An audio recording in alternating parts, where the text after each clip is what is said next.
Cheers.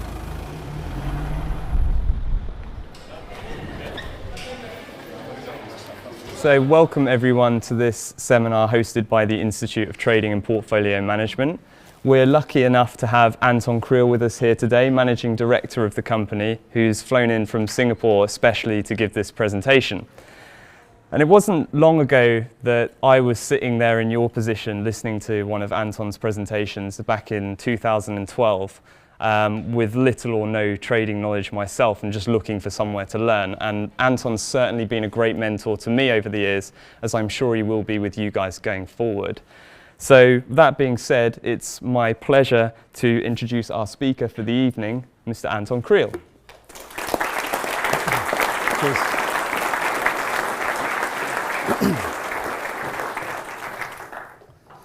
Hi guys, welcome. So we're short on time today. It's a huge presentation. We're not going to be able to take questions during the presentation, but we're going to be in the pub later. You can see some of the mentors here as well from the Institute, so you can ask a lot of questions there later. We're going to aim to get finished by around 9:15. So without further ado, let's get on with it. So here's the schedule for today. First thing we're going to look at, we've called it the other side of the fence, professional trading knowledge that professionals do not want retail traders to know. Some of the things you're going to see today are very harsh and aggressive home truths. And you might not like some of the things you see, but it's honest, it's truthful, and you've just got to deal with it. There's things that professional traders don't want you guys to know, so they are at an informational advantage in the financial markets versus you guys. We're going to look at some of the market participants, the broker, the educator, and the retail trader, how your side of the industry works. So basically not the professional side, and we're going to look at the differences. We're going to look at something called the inversion narrative, so why the vast majority of retail traders in the UK, Europe, and Asia lose money, and why the vast majority of retail traders in the US lose money. There's some subtle differences. And we're also going to look at charlatan educators, fake traders, how these guys create a story about themselves and suck naive retail traders into believing what they want you to believe. So I'm going to show you how to spot these guys. And then we're going to look at how you actually go about getting consistent profitability as a retail trader. So let's get started. First things first, why the hell do we care? How many people here have actually traded? Who's got a brokerage account? Okay, so that's quite a lot, 40% of the room. Who hasn't? Who's never ever tried it? Okay, so the minority of the room has never actually pushed the button. Okay, so that's quite interesting. So, why do we care? Well, people have tried, and the vast majority lose money. But if you haven't tried, if you haven't done anything in the retail trading world, whether you like it or not, you are in the finance industry. If you participate, if you've got a mortgage, you own a business, you own a home, you've got a bank account, a credit card, a debit card, whatever, you are in the finance industry whether you like it or not. You are a participant in the economy. But there's another reason as well. Pensions. The pensions infrastructure that was essentially set up in the 70s has failed the Western world. What's the pensions question? The pensions question is, can I get income in retirement? Can I live my life in retirement? And the pension solution is to provide that income, but no one can retire. What's the average pension number in the United Kingdom? Average pension balance. It's about £30,000. In the US, in dollar terms, it's about $60,000, $70,000. In Europe, it's about the equivalent of the UK, about £30,000. So about 40,000 euros. Asia, there's varying degrees. So for example, Singapore have the highest pension values in the world. The average pension value is $330,000. But there's reasons for that, which is another lecture. But essentially, in the Western world, pensions have failed. So what's happening? Boomers and Gen Xers are desperate. because they know they can't retire. So people are always looking for a solution. And this is why people come to seminars like this. But you've got to be warned. You're not the only people that have realized this.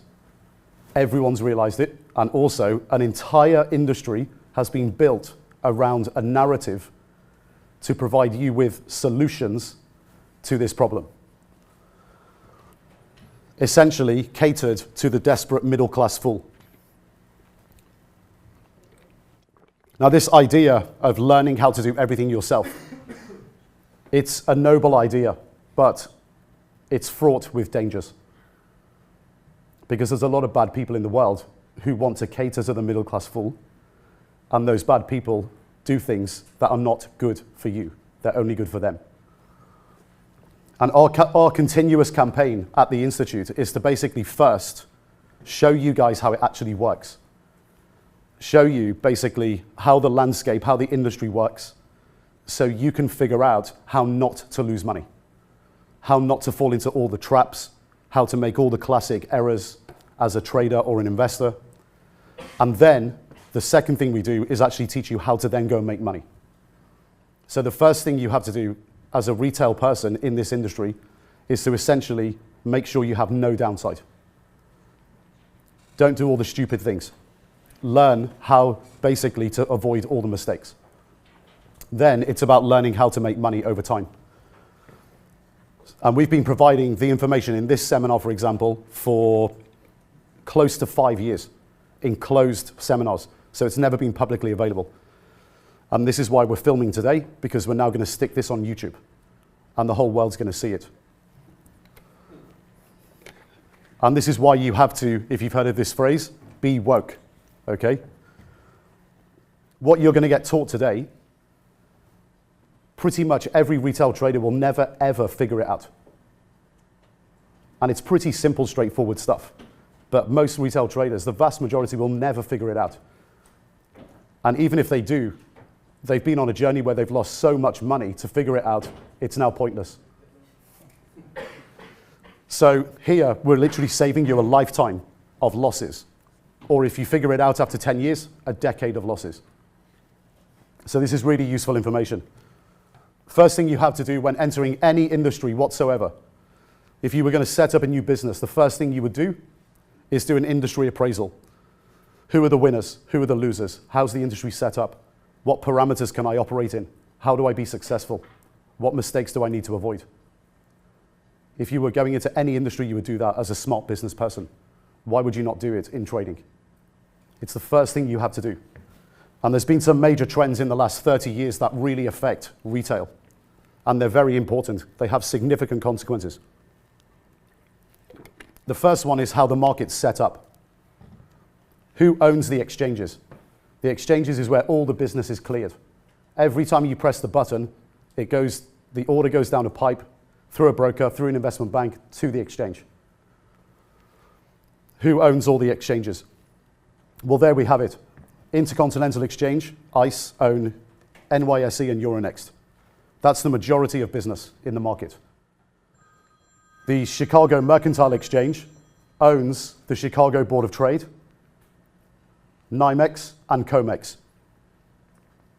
So basically we have a monopoly / duopoly. What does that mean? What do we think it means? Who does economics here? Monopolies, do we like them? No. What's the negative of monopolies?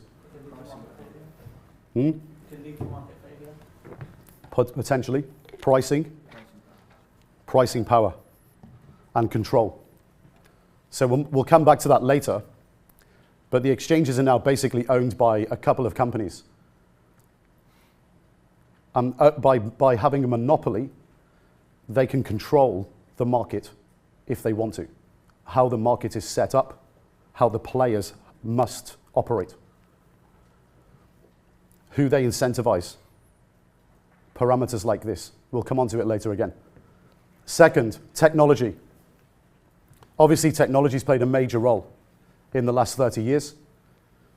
First things first, infrastructure.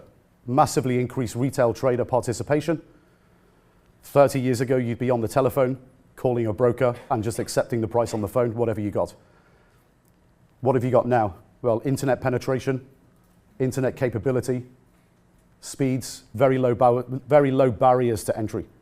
Everyone can trade from their bedroom or their phone. Very easy access. Is that necessarily a good thing? If you have access, does it mean you're good? Of course not. Hardware, microchips, processing speeds, massively increased. And then that's affected the penetration of retail traders, much lower cost of production. Again, lower barriers to entry.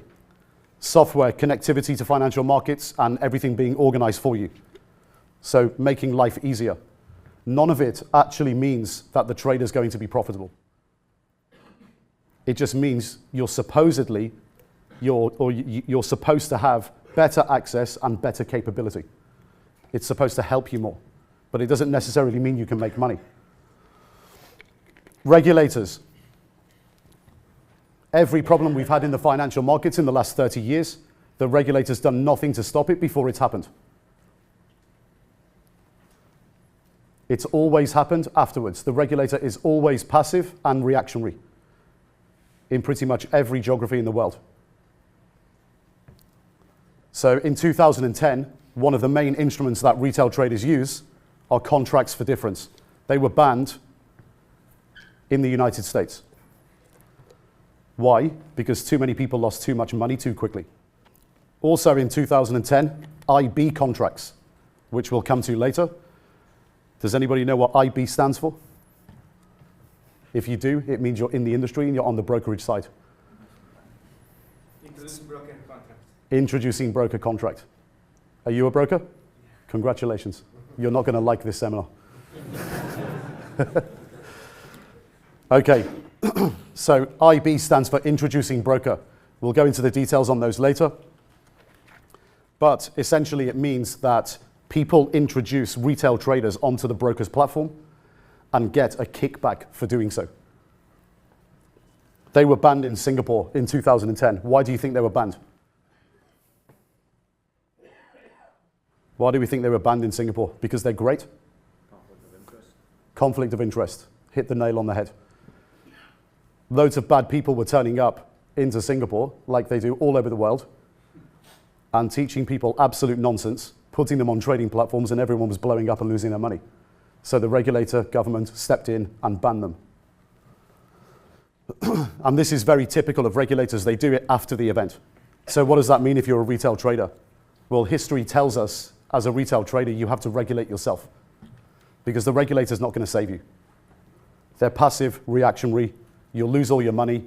Then they might change a law afterwards. Doesn't matter. You're done. You're out the game. Financial markets volatility. Volatility in all the major asset classes since the financial crisis, so 08, 09, so from 09 onwards, has been crushed. What does that mean for traders?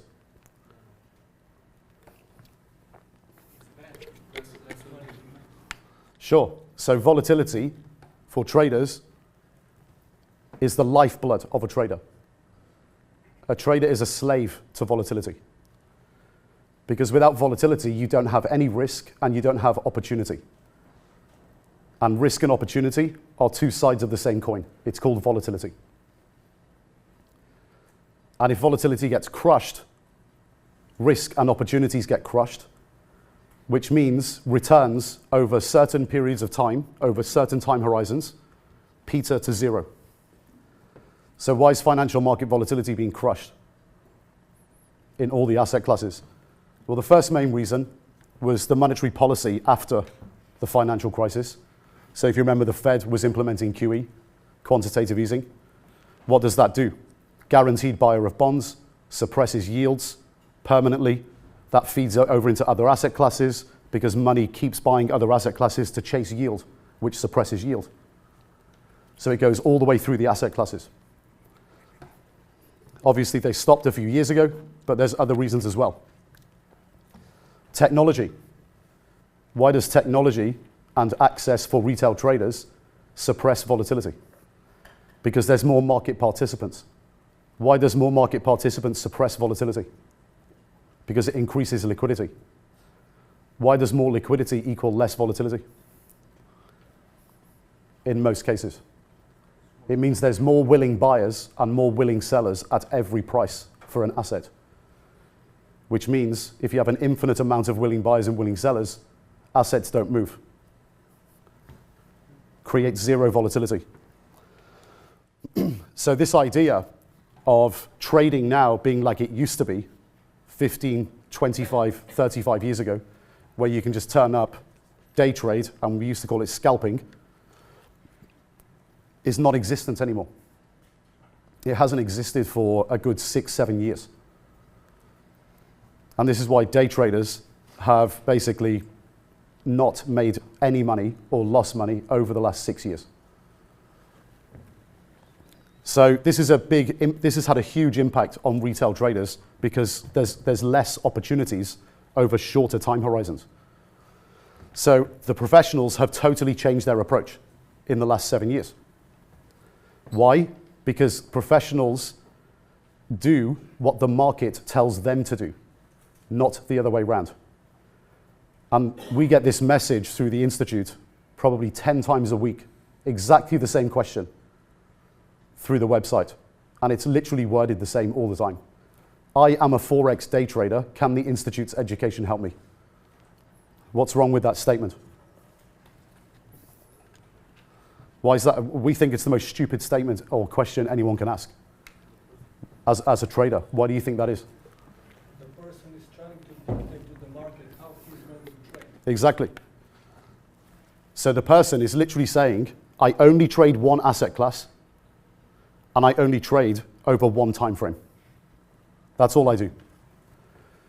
Now think about it like this. Euro dollar, most liquid Forex pair in the market. What's euro dollar done in the last 18 months? 104 to 113. That's been the range. What happens if euro dollar is 106 from now to over the next 250 trading days? And every day you buy it at 106 and sell it at 106. What happens? Can you make money? Well, of course not. So this idiot is going to be sitting at his desk for the next 250 days saying, I am a Forex day trader, can the Institute help me? What mistake has that person made? They've limited their opportunities because they're only trading one asset class, one time horizon, and they don't have any ability to trade anything else over any time horizon. That's the first error everyone makes in retail trading. What you have to do in your first 1 to 2 years as a retail trader is to learn how to trade everything and get yourself a proper educational foundation so you can follow the volatility or predict where it is and go where the money is. So if you're over one time horizon in one asset class and it stops working, you can shift and move. You don't define yourself by one asset class over one time horizon. And the only way to do it is to emulate what professional traders do, and that's what they've done. So on the left-hand side, we've got pretty much all the behaviors of a professional trader, and on the right-hand side, all the behaviors of a retail trader. What's the approach of a professional trader? Systematic, mostly long-short portfolio management across multiple asset classes. No narrow definition. Every trader wishes they could have an infinite discretionary mandate to be able to trade anything at any time in any way they wanted, so they can just follow where the money is. So this idea, the popularized perception of a trader, as in you see lots of guys screaming on a floor like in the movies, it doesn't exist anymore. It's complete nonsense. But there are people in the world that wish it was the case, but it's all pretend. It's a narrative that people use to get you to do things that you don't want to do. The pro-trader approach is 80% fundamental, 20% technical. In the vast majority of cases, investment banks, at prop desks, and hedge funds. Retail traders, what's the approach? What do retail traders tend to do when they approach the market? Short time frames. Everything's over 1 day, 4 hours, 2 hours, 5-minute candles, 1-minute candles. Always looking for quick returns that potentially don't exist because they're not actually monitoring volatility correctly. What's the outlook of risk for a professional trader? This is where they differ as well. Investment bank prop desks and hedge funds will have multiple positions, long and short, and they will build portfolios. Usually position sizes are 5 to 10% of portfolios. So you're looking at 10 to 20 positions in a portfolio. And they'll trade correlation within the portfolio, and not one position will be allowed to blow them up. That's why they have position limits like this. What's the retail trader approach? What happens when you open a typical retail trader account? Well, actually, a very, very high percentage of retail traders don't have any positions. There's a massive problem in the brokerage industry, and we get asked to try and solve it all the time, which is dormant accounts. Guys who go to seminars with brokers and educators, they get convinced to open a trading account. They deposit a couple of $1,000 or $10,000 or 25 grand. They go home and they realize they don't have the confidence to pull the trigger. Why? Because they realize that what they've just learned is a load of nonsense. And then they leave their money there, it earns no interest, and every month they pay inactivity fees to the broker. What does the broker want them to do? The broker wants them to trade, of course. What about the rest of the guys? If you open up their account, typically 2 or 3 positions. Their favorite Forex pair, long or short, because it's in the news every minute of every day. Short the S&P 500, because they're reading doomsday research online and watching too many YouTube videos. And usually their favorite cheap stock, which they bought 2 years ago, it's now down 50%, and they're moving it over to their pension because they can't bring themselves to sell it. That's a typical retail trader account. Think of all those mistakes. They're really, really common. Professional traders don't do that. It's all about portfolio management and getting consistency in return, which is the next point. With pro traders, consistency means risk-adjusted returns. Risk-adjusted returns. What does that mean? Let's think about this with 2 traders as an example. Trader 1, and let's say you're pitched to invest money in either of these traders. Trader 1 takes 50% risk per annum, annualized volatility in their portfolio. You can measure the volatility of a portfolio, very easy. 50% risk a year and gets 25% return. And Trader 2 takes 10% risk per year and makes 16% return.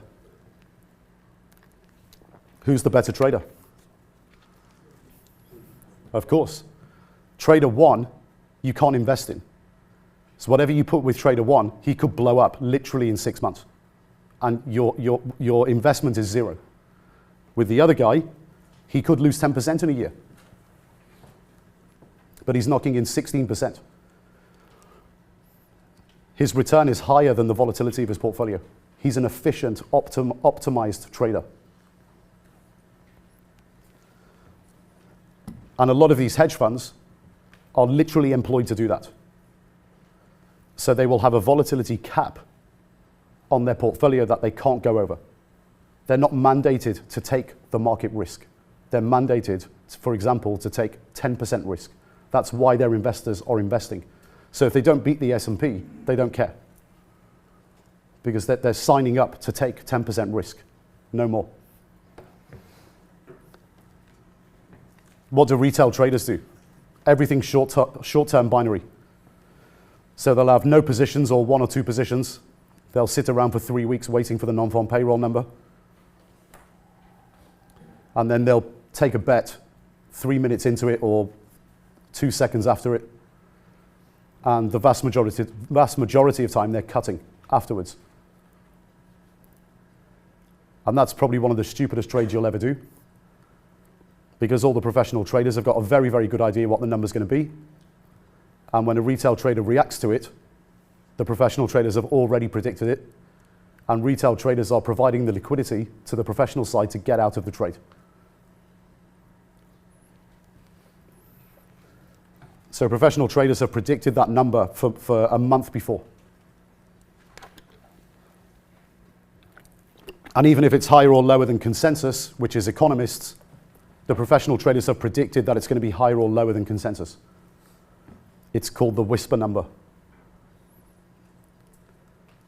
And the market moves on it only because of retail traders. Professional traders don't trade on it and initiate positions. They use the liquidity to get out.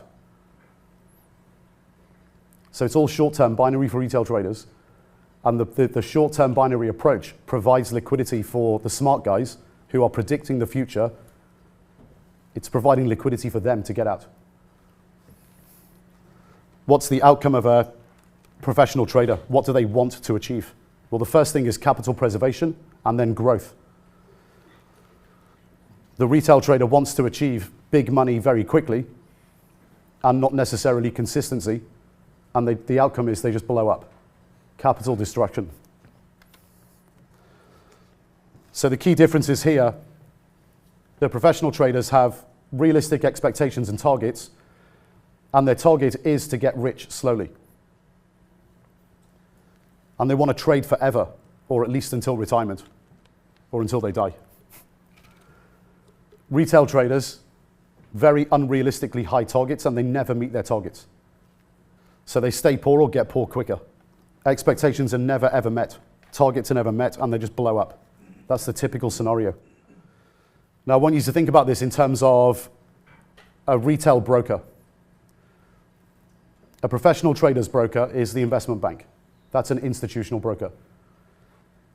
Let's think about a retail broker who's got 10,000 retail clients and 90% of them lose money. How does the business grow? Let's think about the reality of this business. If you own the brokerage company, how do you grow it if 90% of your clients lose money? You have to spend a significant amount of the money that you make from the guys blowing up, and it's usually between 30 and 50%, on marketing to get new guys to open accounts to replace the accounts that are blowing up and closing down. That's the only way you can actually stay at the same level. If you want to grow, you need to open more accounts than the ones that are being closed down. So imagine you have 9,000 out of 10,000 clients down at any one time. What would you do if you had access to 9,000 traders who always lose money? Come on, someone think outside the box here. I would stand on the other side of the trade. There we go.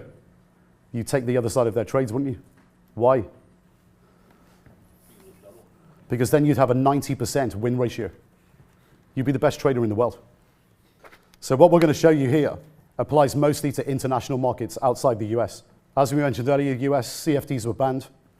So we're going to look at CFDs mostly, how these contracts operate, how the brokers operate within that industry. We'll have a look at US brokerage companies later. US guys mostly trade options.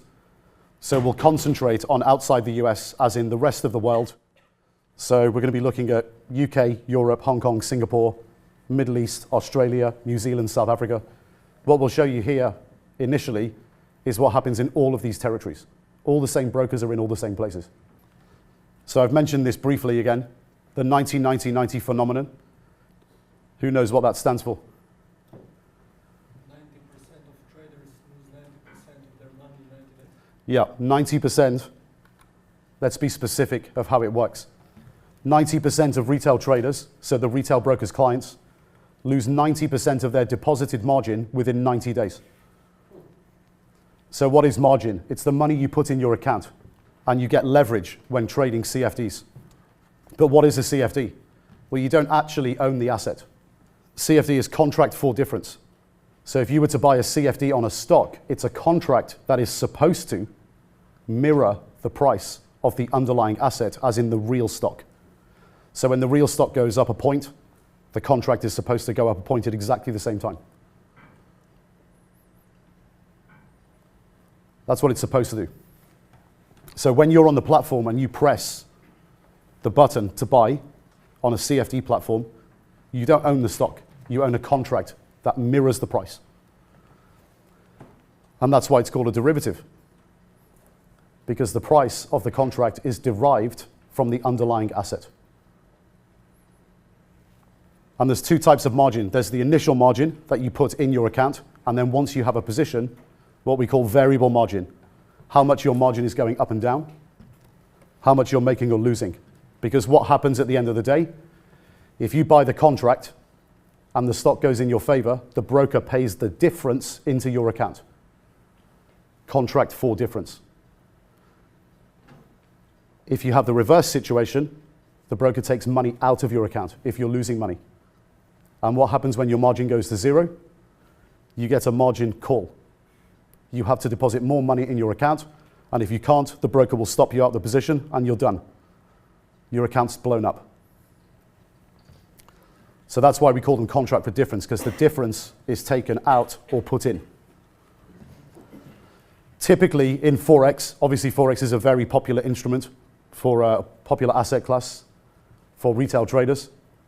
Typically in Forex, whatever you deposit in your account, you are allowed to borrow up to 100 times what you put in your account. So what does that mean? Well, it's 1% variable margin, which means if you lose 1%, it goes to zero. So let's say you put $1,000 in your account, you'd be allowed to take up to $100,000 of risk, equivalent in the currency pair that you're buying or shorting. And if you lose 1%, you're gone. But what if you put 10 grand in your account? So in that scenario, you lose 100% of your margin. What if you put 10 grand in your account and had 100 grand risk? Well, if you lost 1%, you'd lose 10% of your margin. That's how it works.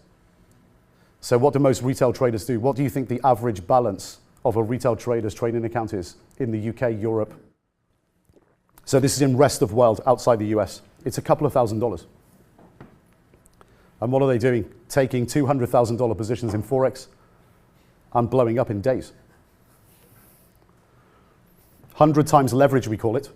With stocks, commodities, ETFs, you're looking at 10 times leverage. So the numbers work exactly the same. If you lose 10%, you're out. But think of all these guys on the platform trading in the way that we've discussed, in the opposite way, to the way retail professional traders do it. Wouldn't it be amazing if we ran a company where we could just take the other side automatically every time they traded? We'd win 90% of the time. And this is the big problem. The way the brokerage industry works is that there's major conflicts of interest with retail traders. So major conflicts of interest between the broker and their clients, the retail trader. That creates a scenario where that literally happens because those guys want it to happen. The infrastructure has been built not for your benefit. Your objective is to turn up and make money. That's not their objective. Their objective is the opposite to yours, which is to take your money.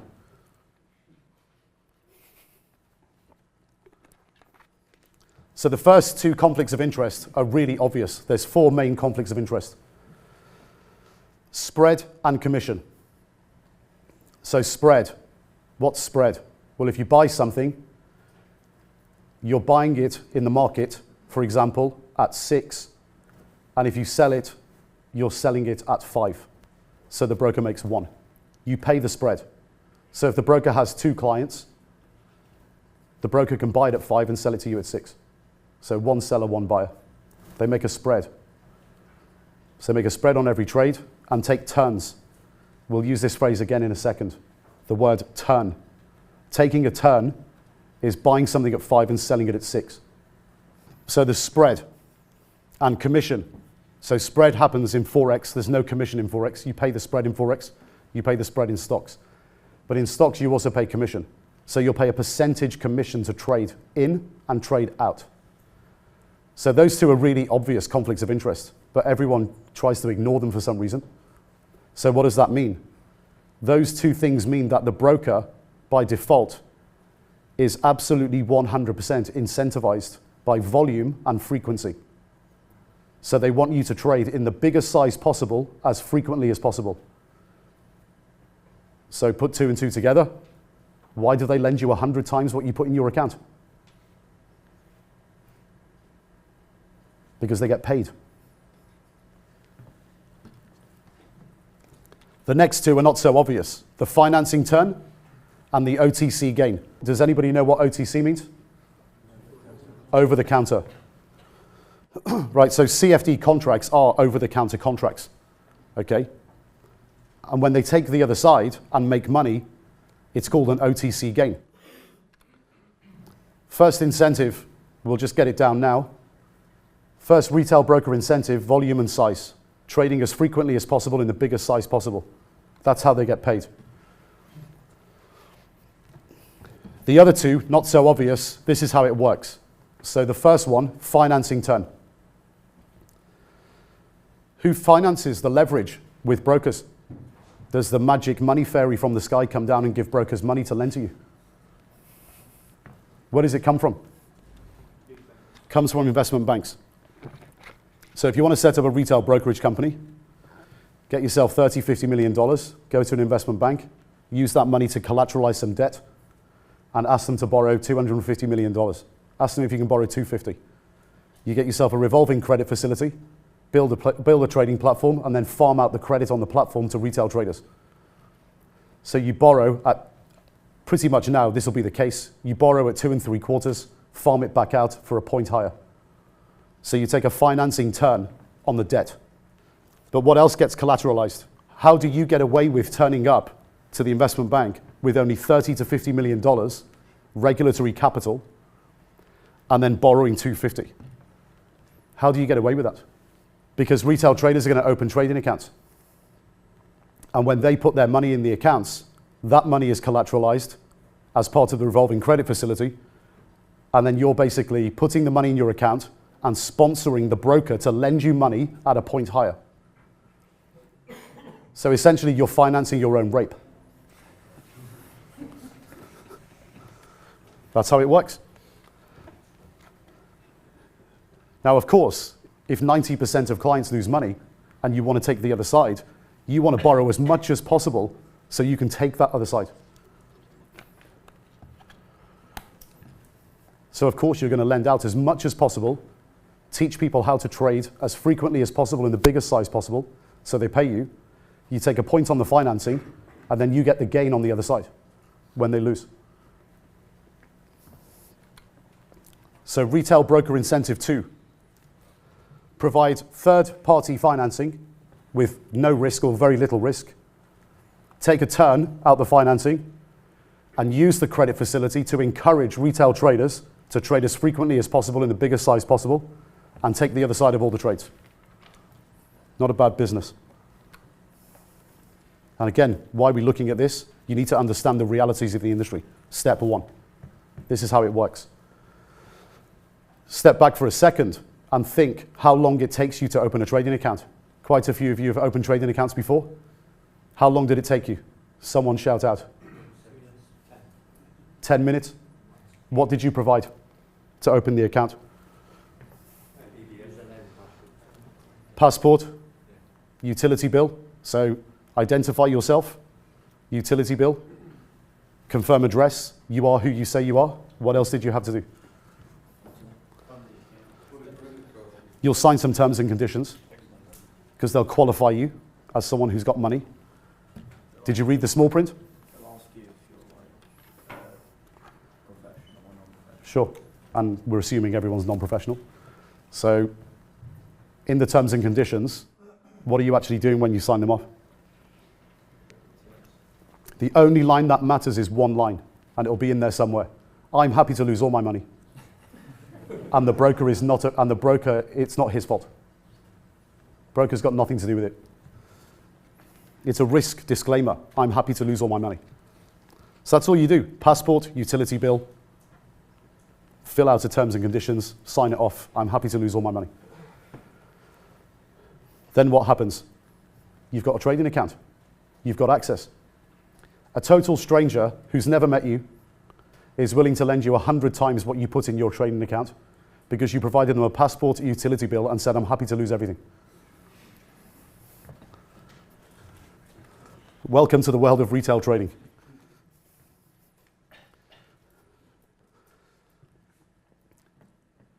But why are they doing that? Why is it so simple and straightforward?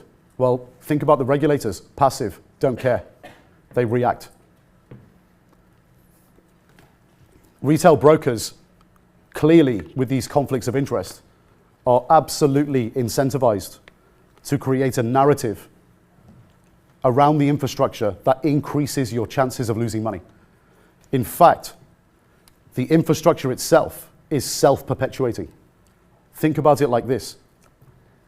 If you own that company where you've got 10,000 clients and 9,000 always lose money, and you're spending 30 to 50% of your money to replace them every month, the ones that are closing down, what happens when a new guy opens their account? Well, you know you've only got 90 days to rape him. So what do? Do you wait 90 days? No, you get on with it. You do it as quickly as possible before he disappears. You've only got 90 days to take the money and take the ownership of that money from his account to your account. So it becomes self-perpetuating. It's a very negative feedback loop. So they're very, very heavily incentivized to make you believe in short-term trading and to trade in the biggest size possible. So they can make the 4 revenue streams: spread, commission, financing turn, OTC gain. So write them down. Make sure you don't forget them. This is how the industry works. Volume and size incentives, spread and com. Third-party financing with a turn, and OTC gain.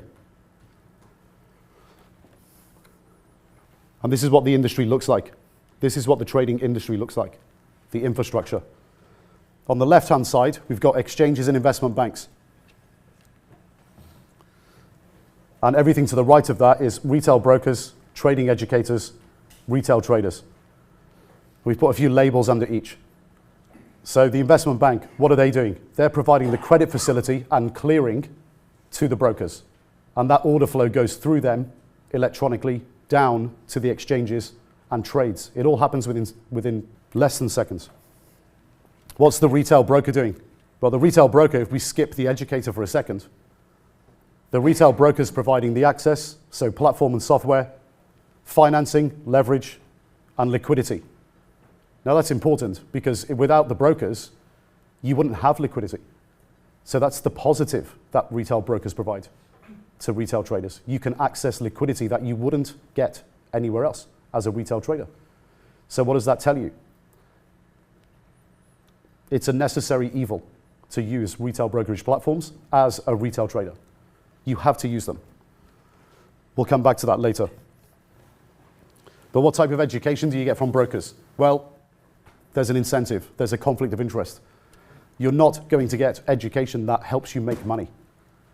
You're going to get education that makes you behave like a monkey. Press the button as many times as possible per day until you blow up. And it'll be wrapped up in some sort of strategy. Usually a technical analysis strategy, very short term, less than a day, in hours, in minutes. Follow this line on a chart. Every time this line crosses this line from below, buy. Every time this line crosses this line from above, sell. Signals, very typical. You're not going to get education that works. So they're providing this to the retail trader. What have we called the retail trader? Dumb money. Why? Because they believe everything that the broker tells them. And on the left-hand side, we've got the smart money, investment bank traders on prop desks. Why do we call them smart money? Because they believe nothing that anybody tells them in the market who has conflict of interest. We'll go into more detail on that later. They do the opposite of the dumb money. What's the retail trader paying? Spread and commission. What are they providing? They're providing the demand for the financing, the demand for the false narrative, and the demand for losing trades. So they're providing the liquidity, for all of those conflicts of interest. And we have the acronym there, COI. So if you see that in the presentation later, the acronym COI, conflict of interest. And the education is a false narrative. We're going to go into a little bit more detail on how this works in terms of the OTC gain and how all of the conflicts of interest work, how the drivers of conflict. So spread, commission, financing turn, and OTC. Believe it or not, it actually happens automatically. It's now all been set up to be automated. It's been going on for 7-8 years already. So if you're only learning this now, you're well behind, well behind. Think of the 10,000 client broker example. What happens when a losing client comes onto the platform and presses the button? Well, at 7 a.m., all the losing clients whose accounts are down go into one liquidity bucket, and all the guys who make money go into another liquidity bucket. The guy who loses money comes on, presses the button. They provide the liquidity automatically, instant. Take the other side. They could, if they want, hedge it. They could go into the market, the real physical market, and purchase the physical underlying asset. So then the brokers short the contract and they buy the underlying asset. But they don't. They stay short the contract. Retail trader loses, comes back, sells the contract back to the broker. Broker buys, closes out the position. Retail traders closed out. Broker's closed out, broker makes money, takes the difference out the account. What have they made on that trade?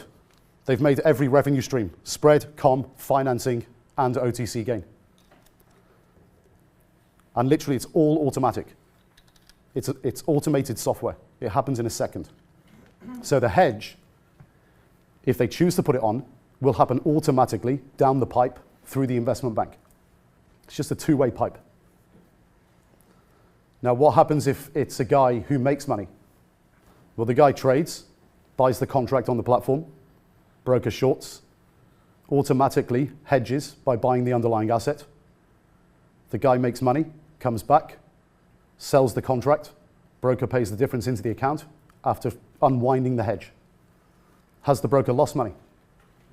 No. So what's the broker made? They've made spread, commission, and financing turn. So they haven't made the OTC gain. What else has happened though? What else has happened in that trade? Look at the green bar. They've hedged. They need money to hedge. Winning clients are annoying for two reasons to the broker. One, because the OTC gain is eliminated, so they only make money on 3 revenue streams. But two, they have to commit twice as much capital relative to a losing trader because they have to hedge. So winning guys cannibalize the broker's capital. So they're annoying.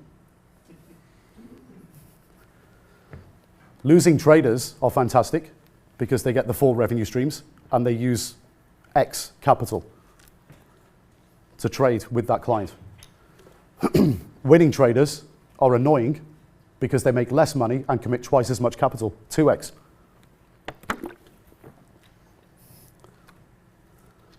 So remember this trend over the last 30 years, the monopoly-duopoly situation? Where's the credit coming from? It's coming from the investment banks. This is the value chain or supply chain of liquidity in the trading and portfolio management industry. Who owns the narrative? What's the perfect retail broker to lend money to? One that peddles the narrative. Why?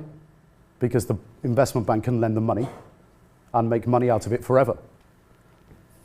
So it's starting to add up. There's a monopoly-duopoly situation with exchanges and investment banks. Who are the biggest clients of exchanges? Investment banks. More on this later. But smart money and dumb money.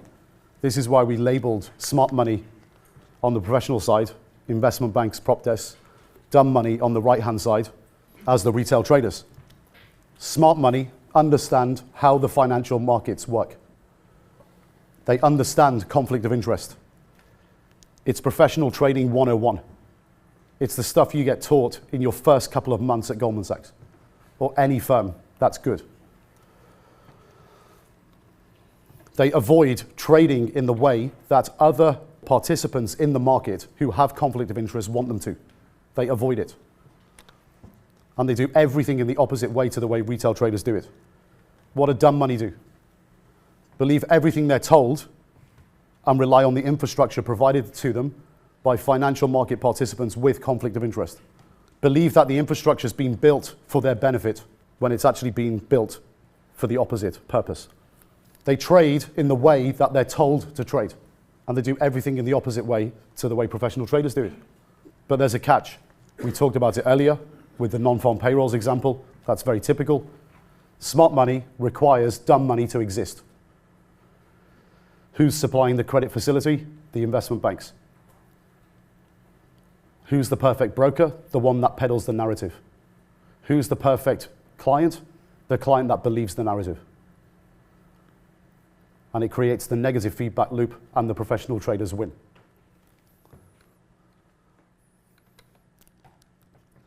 We can also add hedge funds and pension funds into here. So in the grey box on the left, hedge funds are smart money. They're basically exactly the same as investment bank prop traders. Pension funds are slow money. They're investing over a long time. But the key here is they are the market participants that are on the professional side, and they are the biggest clients of investment banks. And combined, investment banks, hedge funds, and pension funds are the biggest payers of exchange fees on the planet, and two companies own 90% of the order flow on all exchanges in the world. It's a monopoly. So what you're looking at, ladies and gentlemen, on the left-hand side is Wall Street. And if you don't think they all work together, you've got your head up your ass. There's not many of them. 6 or 8 investment banks control 90% of the volume. And everything on the right is dumb money and the inversion narrative. So everything we've discussed regarding the structure of the industry outside the US actually applies in the US too, but the CFDs were banned in the US in 2010. So what's happened since? Retail traders have been moving more towards trading options in the US. So they obtain their leverage through essentially implied leverage or implied volatility through trading options. If you wanted to actually trade normal physical assets in the US, the margin requirement is pretty high. So you don't get much leverage. It would be 33 to 50% margin requirement overnight. So 2 to 3 times leverage. And why do you think it's restricted in that way? They banned CFDs and that replaced it.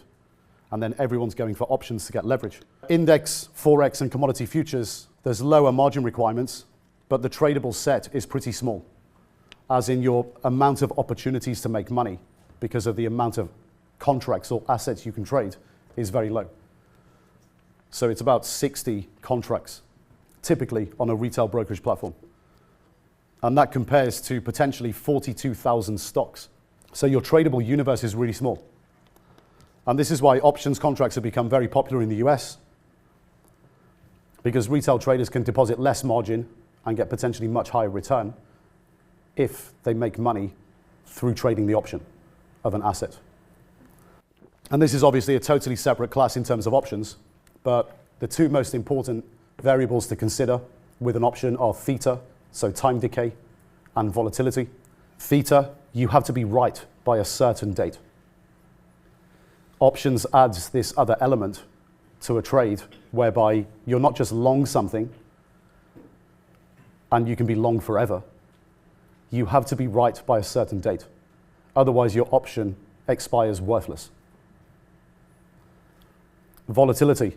Why is volatility important? Well, the more volatile something is, if volatility goes up, there's more opportunity to lose or make money. Well, risk and opportunity in the asset. So what happens when volatility gets bid up? When volatility goes up, options become more expensive. And retail traders don't understand how to calculate volatility and opportunity properly. So they always, for example, go long something and buy the asset at a level of volatility that doesn't even exist in the real market. So the odds are always massively against them. So what happens in the US is the vast majority of options expire worthless. Retail traders in the US use options as a proxy for simply going long or short the underlying asset without realizing that they have to be right by a certain amount of time, or the volatility that they're either going long or short can't be bared by the underlying asset's real volatility. But there's a very obvious question here. If 70% of options contracts in the US expire worthless, why don't you just sell options all day long? Easy money, right? Wrong. Selling naked options as a strategy constantly just to take money in, as in to get an income, is super dangerous. Why? Unlimited losses.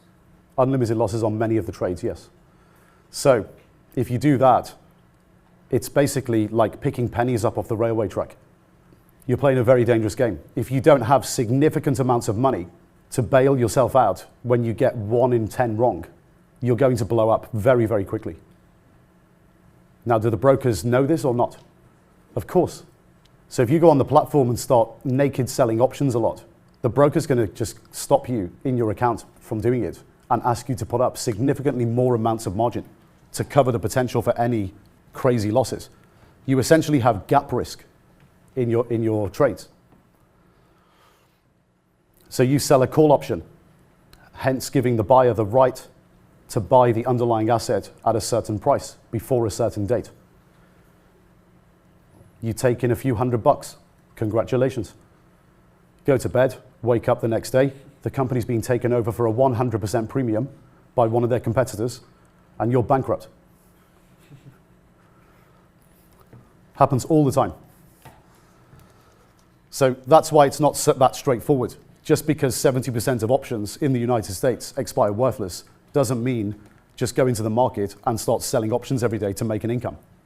What people don't understand in the US is that buying an option relative to buying a stock or a commodity or an index, buying an option on those products, there needs to be a marginal benefit in addition to owning the option than to just owning it outright.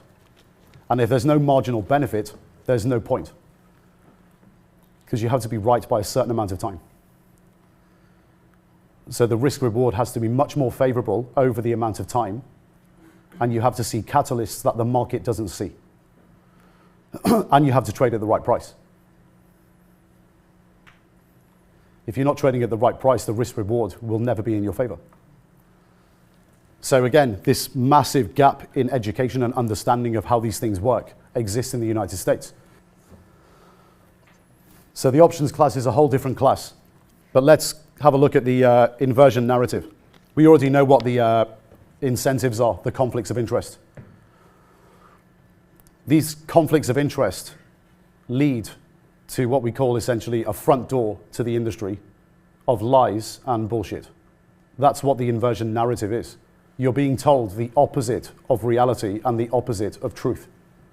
So you fall for the narrative and do everything that they want you to do. And these lies and the bullshit is extremely intricate in detail. You've got to have a very, very well-trained eye and understanding in the industry to recognize some of the things that are going on. What does the inversion narrative exist for? It exists so they get paid.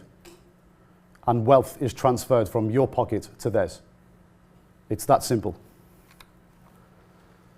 First thing we'll look at, introducing broker agreements.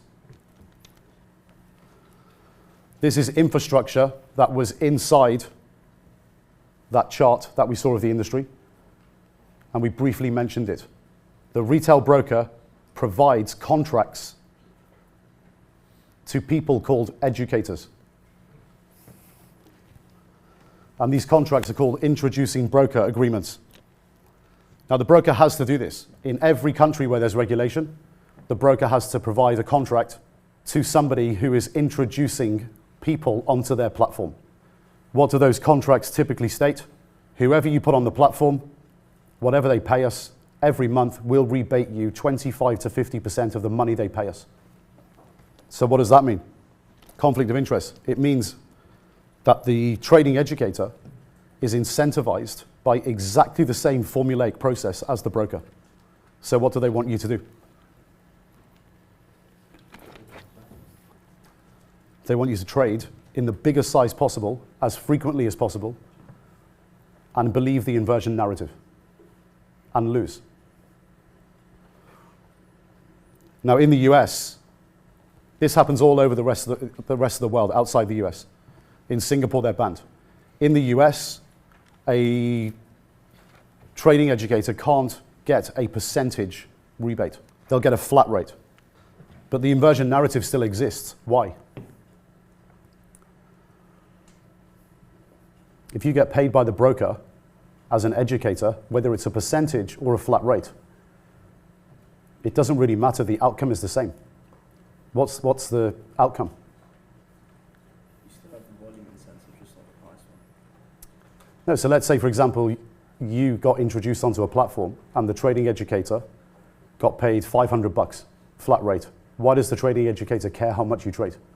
He doesn't. Well, he does. Because the broker is paying him and he's the broker's bitch.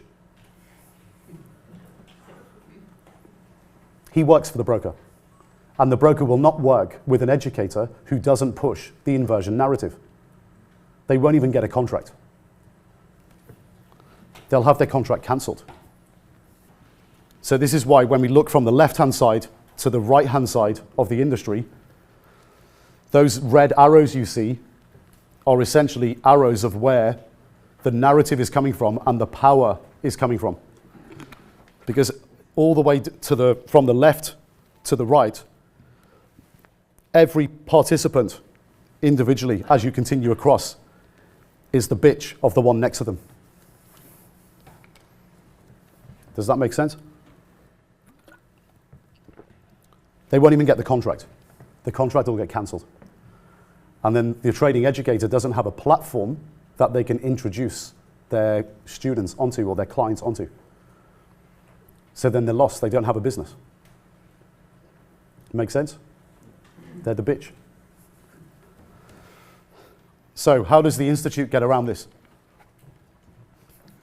We spent 4 years doing this, convincing brokers, because they have to have the contracts in place by law, by regulation.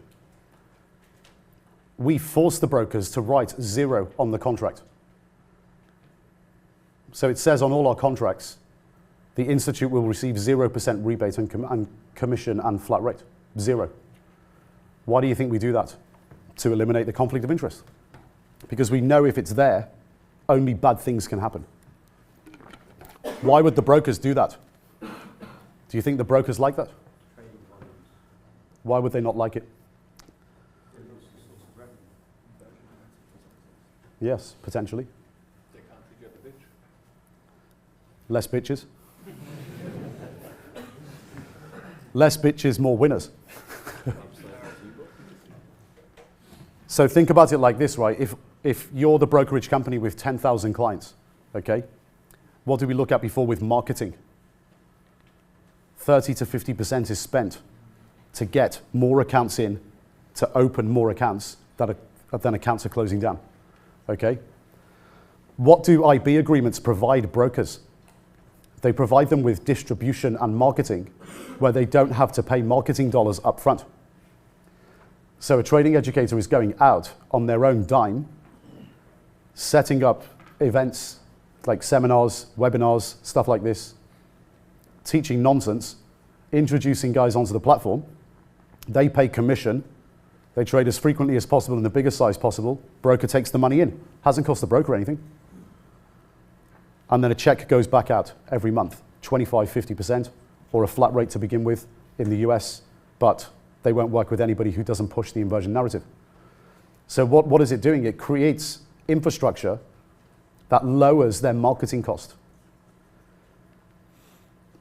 So if you write 0 on a contract, why would you not want to do that? Because you want the traders to be, the trading educators to be incentivized to get people onto the platform because it's lowering your marketing cost. It provides distribution. Does that make sense? So the status quo must be maintained. So they don't like it. But there is a discussion to be had with brokers as to why there's a big positive for it. Why? Why is there a big positive?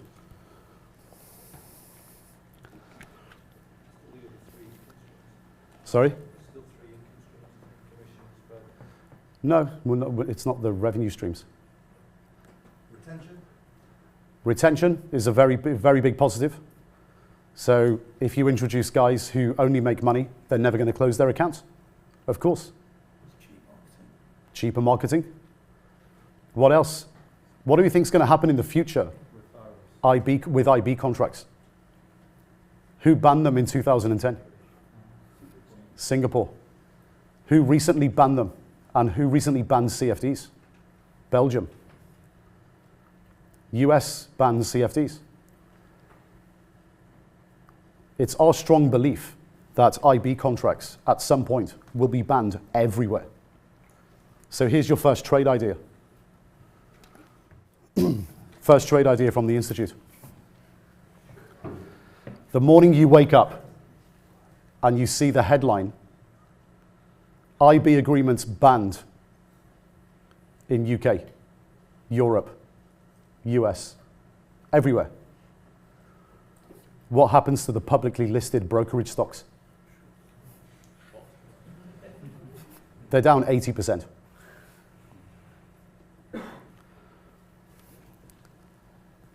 Forty, 50% of their clients come from the distribution of individuals introducing people onto platforms.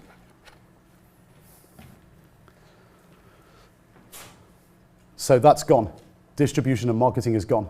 But if you sit there and tell them that, maybe the trade doesn't exist because they can save themselves before it happens. So the conversations we've always had is, this is going to happen, and you know it's going to happen. So you need to set up infrastructure internally that hedges your business against that happening. And the day it happens, all you have to do is send out an email to all of your educators and tell them, here's the new contract, sign it or go away. It says 0. And it can all be sorted out in a day, and you can make a public announcement and say, our distribution stays the same. And where else are they going to go? Because if they've been banned everywhere in the country that they're in, they can't say to the brokers, oh, I don't like that, I'm going to one of your competitors, because they've been banned everywhere. So the infrastructure can be set up very quickly, very efficiently for the brokers to respond to that in the future.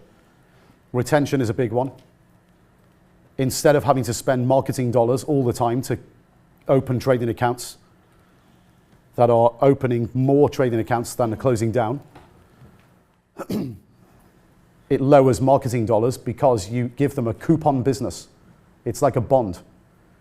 So if you put 100 traders, like Institute traders, onto a brokerage platform, and they're trading 2 or 3 times a week, and they never blow up. It's like the broker owning a bond. They're getting paid a coupon constantly. What if a high percentage of your guys make money? Well, they don't like that either. That's annoying. So they're told to hedge, and if they don't, they've only got themselves to blame. And we don't want to hear them complaining and crying like bitches on the phone. So we're very straight up with them. We will give you a coupon business and a business hedge, but we want 0 on that contract. You should hedge everything we do because a very high percentage of our guys make money. And we want one thing in return. We want access to all the data. So we can see in real time, under one login, through the back end of your brokerage account, back end of your brokerage platform, everything that every single Institute trader is doing in real time. So we can monitor the risk. And they like it. If you want to see our IB contracts, go to the accounts section of the website, itpm.com. So we've got a new website up. We're on an overlap situation at the moment. So institutrade.com is the old website. itpm.com is the new one. We've got the four contracts that we have globally available on the site. You can literally download them in a PDF.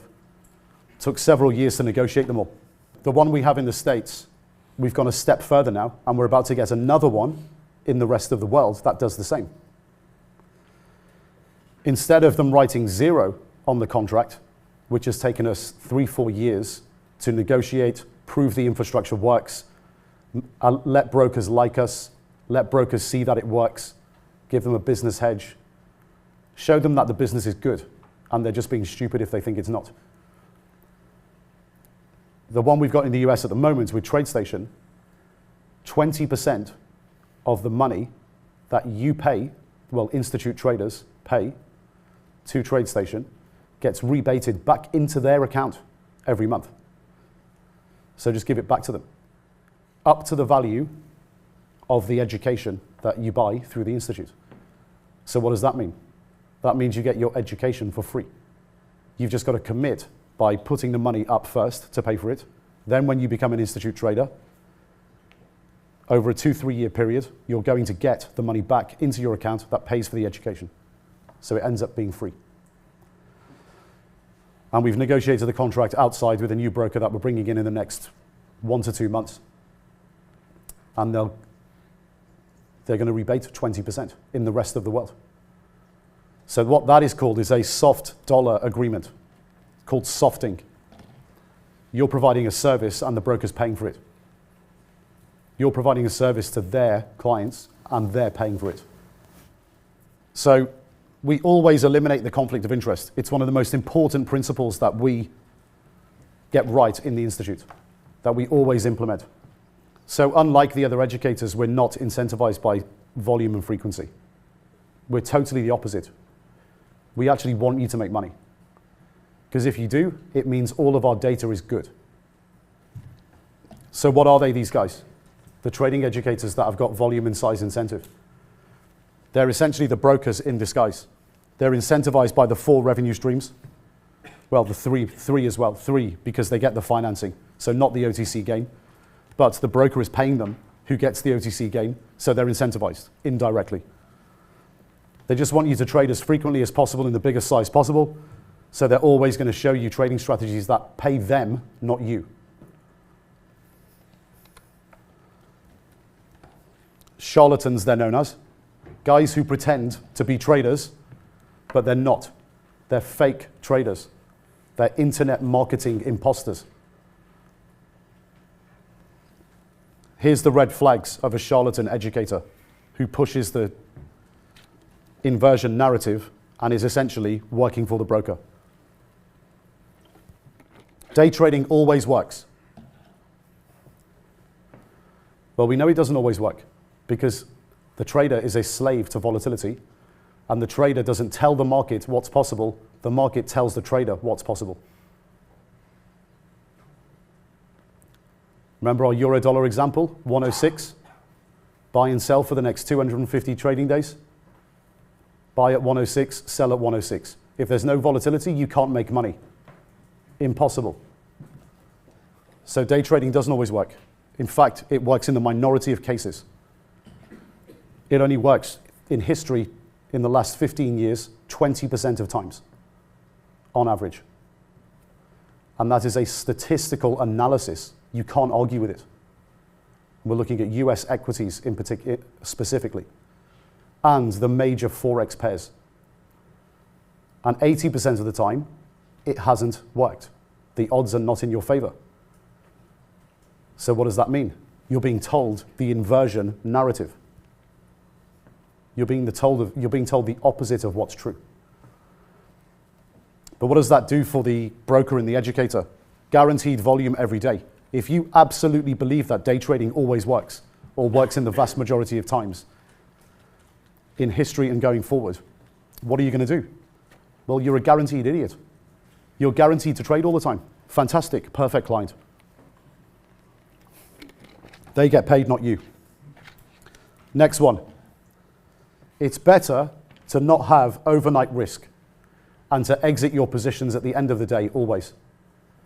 Why is that good for the broker and the educator? Because you're guaranteed to trade twice a day. You enter a position and exit. It also just means that the educator has no idea about risk, because risk can be hedged out overnight. Risk can be hedged out for months with assets that are correlated. Next myth, you can make a monthly income from trading.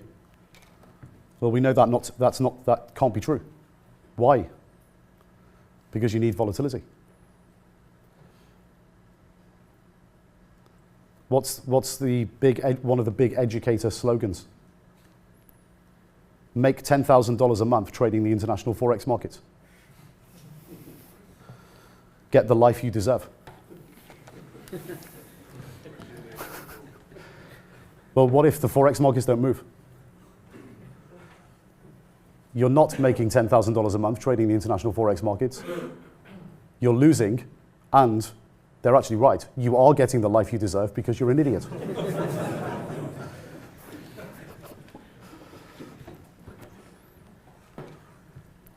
But what does it mean if you believe that narrative? It means you're a guaranteed fool. It means you're going to chase the monthly income. You're going to trade all the time, chasing the income. And what happens if loads of guys chase the income? Well, you get an income. It's the inversion narrative. Trading is easy. You just need to follow a few lines on a chart. Technical analysis. Here's some signals. Follow the lines. Buy here, sell here, buy here, sell here. What does that do? Guaranteed trades. It's the mice hitting the pedal, trying to get a piece of cheese. Psychology is the most important thing in trading. If that's your only narrative, you've got nothing. If you've got a strong mind, you'll be good at risk management and make money. If that's your only narrative, you've got nothing. You don't have a trading strategy. All you need is risk management to be a good trader. Nonsense. You need ideas. If you've got amazing ideas, you can be a terrible risk manager and still make money. Next narrative, lifestyle messages. Get the life you've always deserved. One day you'll own a car like me. What are they trying to do there? They're trying to just distract you away from the reality of the industry and the realities of trading with hopes and dreams. And they're not living that life. It's a fake life because they're not even real traders. They're fake traders. And if you remember right from the beginning, we looked at boomers and Gen Xers and the problem with pensions, everyone knowing that they can't retire. This is the crux of the problem. When desperation from the middle class fools meets conflict of interest. So just two sides of the equation. When desperation meets conflict of interest, only bad things can happen. It's all designed to distract your attention away from what's important. And they're going to go to extreme lengths to convince you otherwise. The inversion narrative is huge outside the United States, much more so outside the US. But what about inside the US? We've already mentioned this in the example with you about how the commission is not paid as a percentage, it's a flat rate, but they're still the broker's bitch. They're only going to push the inversion narrative because they need a brokerage platform to put people on, to legitimize themselves. Because if they have the branding of brokerage platforms behind them, and they're working with them, and their introductions have a place to go to, it legitimizes their bullshit. They need a home. They always need a home. And obviously you've seen we turn the tables on the broker, and we've got 370 guys globally. When you've got a lot of guys who do quite well, and you provide a coupon business, the broker likes you. And you also get significant community leverage. Because if you have 100 guys on a platform and they do well, and it's a coupon business and you've provided a business hedge to the broker, do they want to lose them? No. Of course not. So what happens at the Institute when we want something from the broker?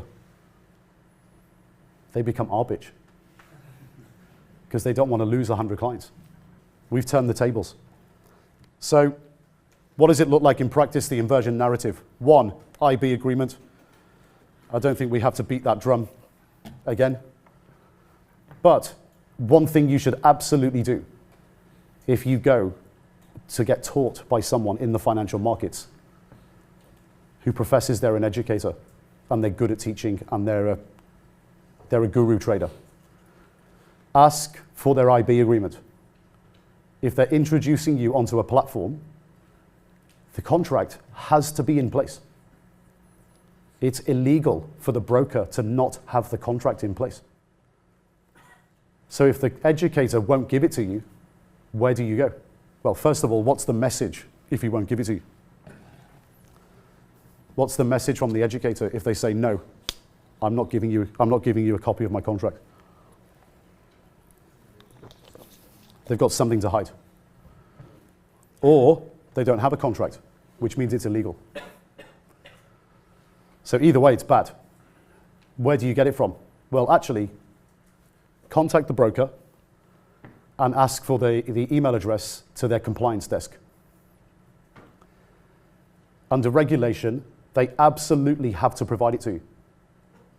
They have to have full disclosure of the relationship with the educator. So contact compliance and go behind the educator's back. That's how you find out if they're incentivized by volume and frequency. Regulatory history is a big one. There is actually a real definition of what a professional trader is. So if someone claims that they are or have been a professional trader, you can find out with a few clicks of a mouse. Why? Because if they've been a professional trader, the definition is they've performed a controlled function. And the controlled function in all geographies is trading other people's money, investors' money. So investors will be at a hedge fund, pension fund, but also investment banks. The investors are the shareholders in the bank, and the guys at the bank trade the shareholders' money. They control the balance sheet. So they are a custodian of third-party capital, and they have to be regulated. What do you have to do to get regulated? You've got to take your exams. And there's a public record everywhere, in every geography. There's mine. FCA register.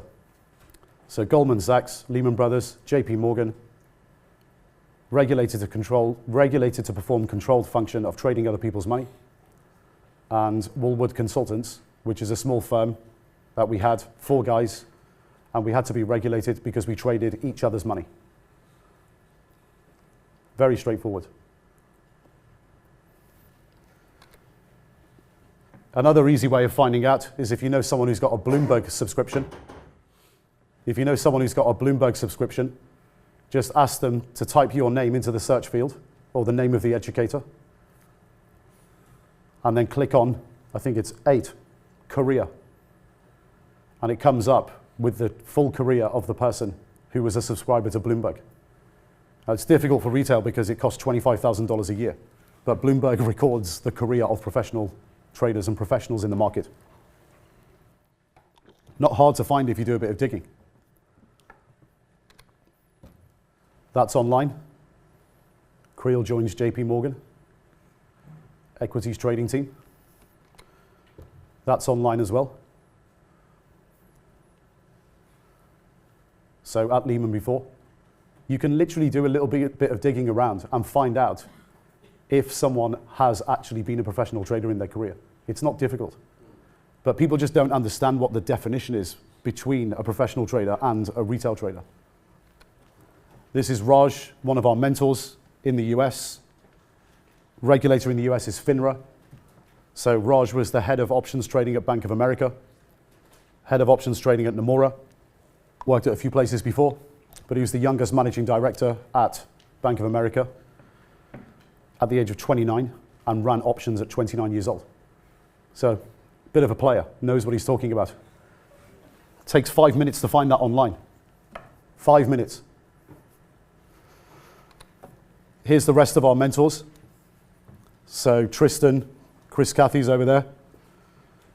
Jason McDonald, sorry, I had to put your middle name in.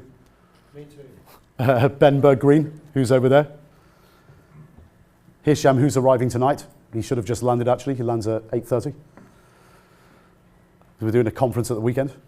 Hisham, you can't get it online because NASDAQ Dubai, they don't record publicly online, but we have the certificates because we only hire guys who have actually been professional traders.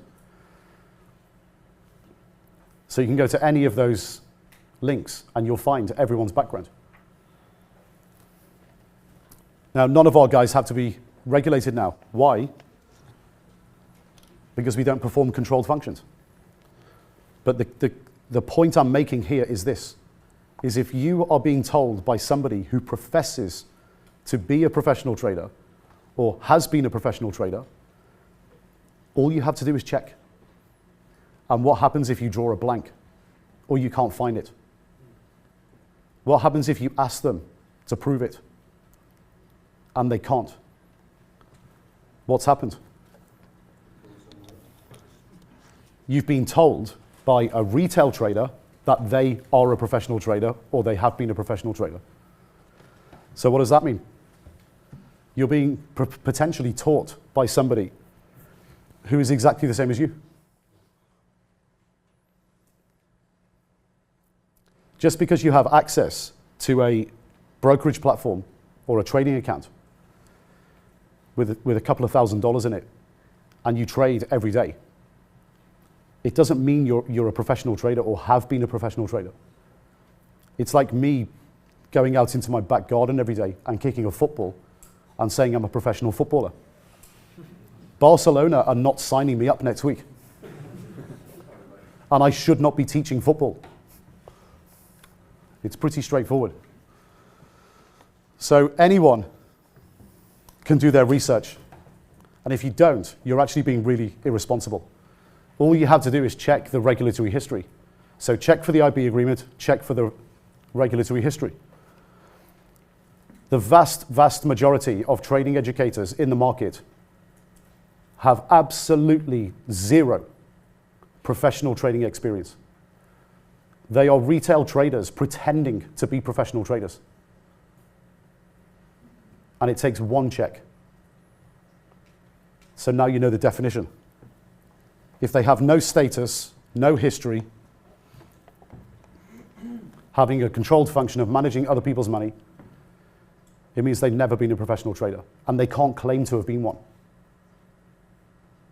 It's a binary outcome. You can't get a little bit pregnant. You're either a retail trader or a professional trader. You're either pregnant or you're not. They're just pretending. So they'll have the IB agreement. They'll pretend that they're professional traders. How do they pretend that they're professional traders?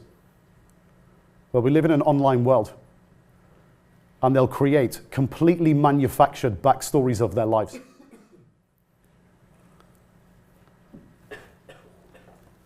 The most common one, and I like this word, it's a German word, Wunderkinder. The wonder kid. The kid that came from nowhere. And usually the lie is they turned an amount of money, like $10,000, into a big number, like over $1 million. The wonder kid turned $10,000 into $1 million. Now, why is that convenient? Because everyone can afford $10,000 to open a trading account. Most people in the Western world can just put it on their credit card.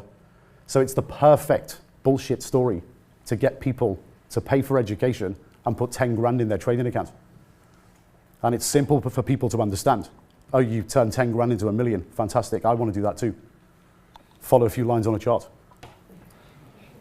The other most common one is if older guys, they'll say that they worked at hedge funds or investment banks, or that they work at a hedge fund now, or they run their own hedge fund. It's complete nonsense. If they did work at a bank, it's probably in a support function, and they'll have no controlled function. So they'll be working in IT or operations, or even working on the trading desk and getting the traders coffee. If they haven't been regulated to perform the function, they've been at the bank and not performed a controlled function. So it means they were in support. The hedge fund one is very disingenuous because retail traders have been picking up newspapers and watching TV for the last decade, reading all about these whiz guys in the market called hedge fund managers.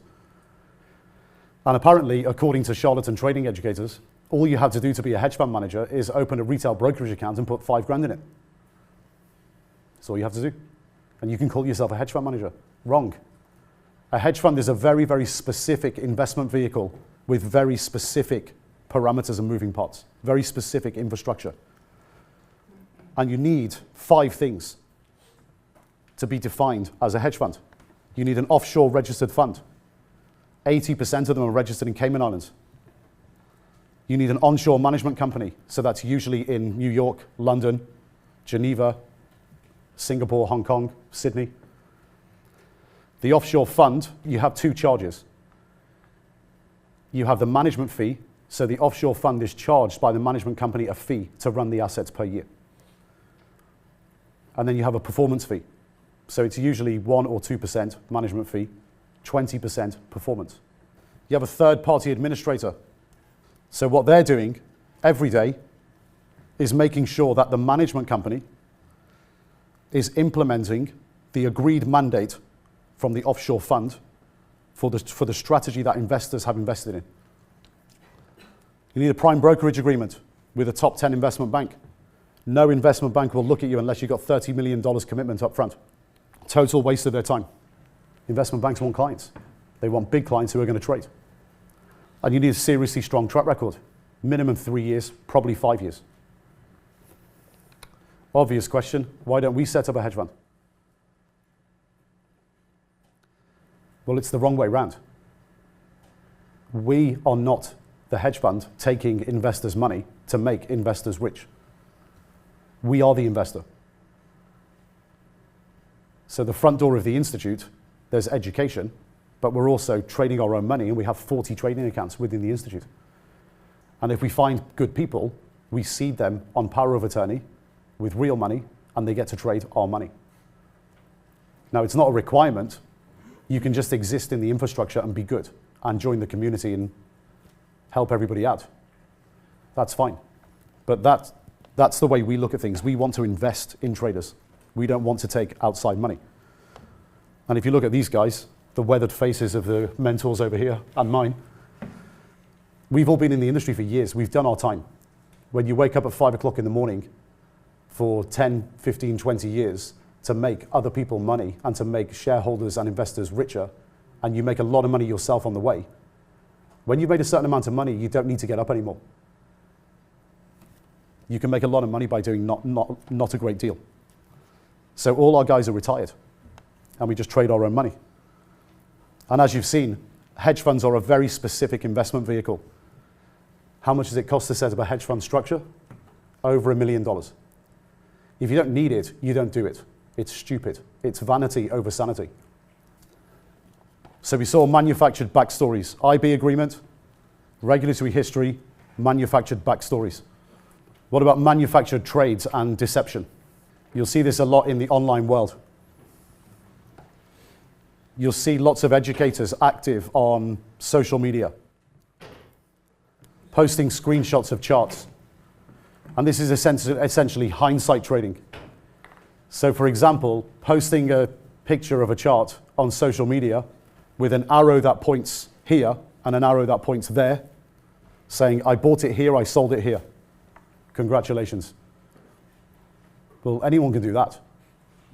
Anyone can pull up a chart and say, I should have bought it at 5 and I should have sold it at 8. It's just bullshit. So that's hindsight trading. What about predicted trading? Predicted trading is very disingenuous because people who don't understand the industry can fall for it very easily. So what about posting a chart before an event with support and resistance and saying, prepare for the big move. And then afterwards, you actually get a screenshot of a real trading account with showing a profit of, say, $3,248 with a narrative next to it that says, just made $3,248, it's only 10 a.m., that's me done for the day. I'm off to the beach.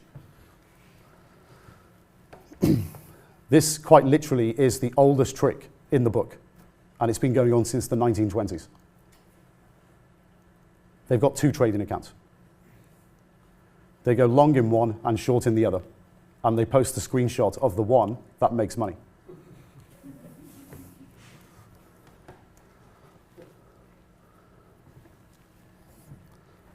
And it's the oldest trick in the book because it actually comes from brokers.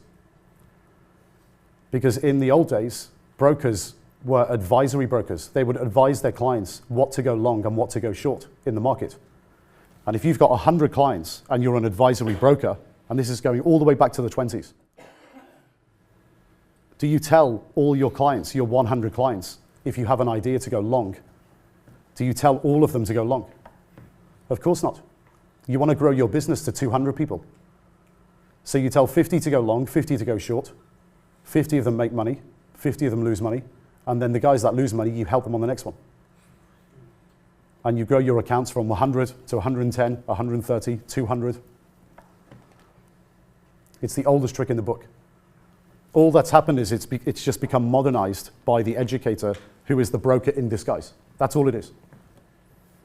And this is why basically any professional trader with any respect for their career will never post their trades. Because they will lose all of their gravitas, all of their respect in the professional trading community, because every professional trader knows that they're probably bullshitting because they know all the dirty tricks. So there's a side of the industry that's totally opposite to everything that you experience as a retail trader. But it also breeds a dependency culture as well, which is exactly the opposite of the way traders are taught in the real world, like professional traders. So people signing up, for example, to hot stock lists. Here's the top 5 stocks today. Here's the stocks in play. Here's the potential news. Get long, get short, get long, get short. What's happening there? That's the educator pushing the inversion narrative because they're working for the broker indirectly. And what are you doing? You're depending on those lists or those ideas every day to try and generate a P&L for yourself, try and generate a profit for yourself. It's the total opposite of the way you need to be taught. You need to be coming up with your own ideas and generating your own ideas. Manufactured trades and deception, again. Deception, this is how the online world works with people who have a false narrative. They know everything they say is bullshit, but they have to give the impression that other people believe it, so you get sucked in. So there's 2 things you need to watch out for: sock puppets and meat puppets. What's a sock puppet? Well, put a sock on your hand and speak. You open 400 social media accounts, different email addresses, different names. What do? You pretend to be people commenting on all of your posts, and you're logging in to 80 of them per day and making the comments. There's a huge amount online of complete nonsense, and people get sucked in by it. What's a meat puppet? A meat puppet is a sock puppet, but it's a human. They're hiring someone in Bangladesh, China, India, wherever, Russia, to log into the accounts and do it for them. And they'll upvote all their comments to get them to the top. So it looks like there's a narrative occurring that believes they're bullshit. So then people get sucked in. They build fake websites, so they'll comment on other business people and then comment on themselves. That's a sock puppet fake website. Fake reviews, and they'll give reviews on themselves, obviously that are favorable, and then reviews on their competitors that are not favorable. So this is how they all do it. Or they can literally engage in actual criminal activity, which is creating equity curves of trades that they claim they've done going back in time, which shows them making money over time. And all they've done is gone into a spreadsheet or the back end of a website and typed in buy at $5, sell at $5.65, and it just updates their equity curve. And it's not audited by third parties. It's not audited by accountancy companies. They don't have administrators. It's self-administered, and it's actually criminal activity. Because what you're actually doing is you're mis-selling financial performance. Lifestyle and social media posts. This is the stuff that's designed to distract you. So drastically overemphasizing the conflation between trading and lifestyle. So of course, if you know what you're doing, it doesn't matter where you press the button. It's less than 1% of what you'll do as a trader. It's the other 99% that's important. You can't be sitting by a pool coming up with 10 really good trading ideas per week. You actually do need to work. You can press the button when you're lying by the swimming pool, but you have to do the other 99% of the work. And you can always tell an educator that's had no trading experience because they'll constantly push the lifestyle narrative. It's creating the hopes and dreams. And how do they do it? Most typical ways, renting houses on Airbnb and doing MTV crib-style tours of their houses. But they'll literally rent the house for a day, and they don't own it. It's rented for a day. Or they'll rent a supercar for a day. And in the house and in the car, they'll film all day and collect 3 months of content and drip it out over 3 months. So they build archives of content to drip out the inversion narrative. Possibly my favorite is withdrawing cash and parading it, saying that you made it in trading. That's where you get it from. Prop movie money store. There's $1 million on sale for $450 in new style, aged look 100s. That's where they get it from. And of course, when you wrap all of this up together, the IB agreement, the no regulatory history, but telling you they're a professional trader when they're actually a retail trader, the manufactured backstory, the manufactured trades and deception practices that they engage in, and the lifestyle and social media posts. Of course, the cherry on the top of the cake is the reason why they do it is because they want to inspire you. So you can one day be like them. So you open a trading account. 20 days later, you're gone. Congratulations. But there's other areas of trading infrastructure where IB agreements are very important. Trust me when I say this. IB agreements are everywhere in trading. They're not just with educators. They are everywhere. They just work in slightly different ways. So they're in managed programs, automated or algorithmic managed programs, social trading, and with online forums and information vendors. Let's start with managed programs. So there's a difference between a sophisticated investor and a retail investor. Retail investors are usually under $500,000 qualified. Sophisticated investors are over $500,000 qualified, usually with industry experience. So there's a gap in the market between retail traders and funds, where sophisticated investors invest in hedge funds, because hedge funds will only take a minimum of $1 million, $2 million. And you first have to be qualified as a sophisticated investor. Retail traders can't invest in them. So what do retail traders invest in? Oh, this infrastructure that is supposed to look like hedge funds called managed programs. So you have these guys who are managing retail accounts where you give them money to trade. They've all got IB agreements with the brokers. Every single one of them. So there's a conflict of interest. And what tends to happen? 90% lose money. Why? Because when their managed account goes up in value, they churn like crazy. They trade, they trade, they trade, they trade. And then the commission goes in their back pocket from the brokerage company as a rebate. And when they're down, they just churn less. So it's a churning mechanism. What about if we automate that? So we take away the human and we say, all you have to do is put money in this trading account, and every time this particular account trades, you do exactly the same trade. So it's automated. So there's no human managing it. The human is managing their own money and you're just copying their trades. What about if we automate that? Now the way that's set up is you have what's called a master account at the brokerage company, and then you have hundreds of retail traders who want to outsource their trading to somebody who's supposed to be good. What's happening there? Well, the guy with the master account has an IB agreement with the brokerage company.